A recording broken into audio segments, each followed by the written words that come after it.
एक बार गौतम बुद्ध एक गांव गए। वहां उन्होंने बच्चों को बहुत शोर करते हुए देखा।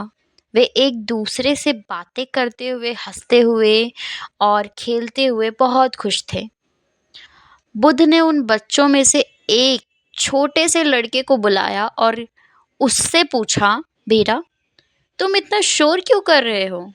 लड़के ने कहा, मैं अपने दोस्तों के साथ खेल रहा हूँ, इसीलिए मैं बहुत खुश हूँ, इसीलिए शोर मचा रहा हूँ। बुद्ध ने मुस्कुराते हुए कहा, बेटा, शोर करना बुरा नहीं है, लेकिन कभी कभी चुप रहना भी बहुत ज़रूरी होता है। तुम क्या जानते हो चुप रहने के क्या फ़ायदे हैं?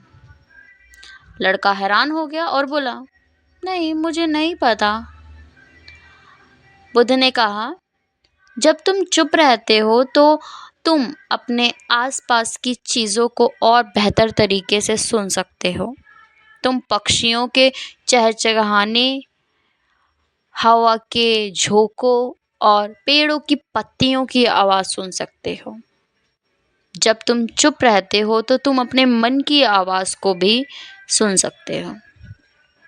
तुम अपने विचारों को और बेहतर तरीके से समझ सकते हो।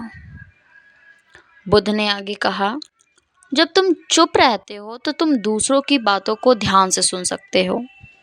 तुम दूसरों की भावनाओं को समझ सकते हो और उनके साथ बेहतर संबंध बना सकते हो। जब तुम चुप रहते हो तो तुम शांत और प्रसन्न रहते हो।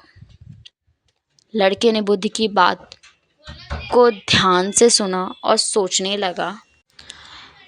बुद्ध ने उसे एक और बात बताई, बेटा, तुम चुप रहने का मतलब यह नहीं है कि तुम्हें कभी नहीं बोलना चाहिए। इसका मतलब है कि तुम्हें सोच समझकर बोलना चाहिए। तुम्हें केवल ज़रूरी बातें ही बोलनी चाहिए। बुद्ध की बातें लड़के को बहुत प्रभावित हुई।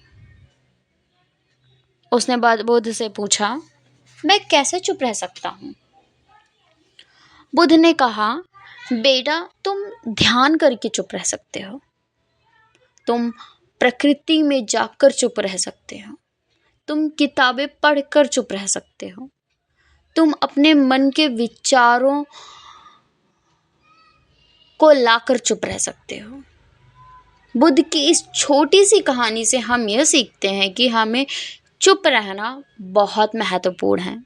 चुप रहने से हम अपने मन को शांत कर सकते हैं, दूसरों को समझ सकते हैं और जीवन को बेहतर बना सकते हैं।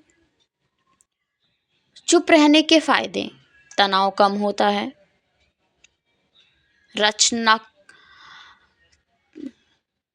रचनात्मकता बढ़ती है, समाधान ढूंढने में मदद मिलती है, आत्मविश्वास बढ़ता है। तो आज से ही चुप रहने की कोशिश करें और देखें कि आपके जीवन में कितना बदलाव होता है।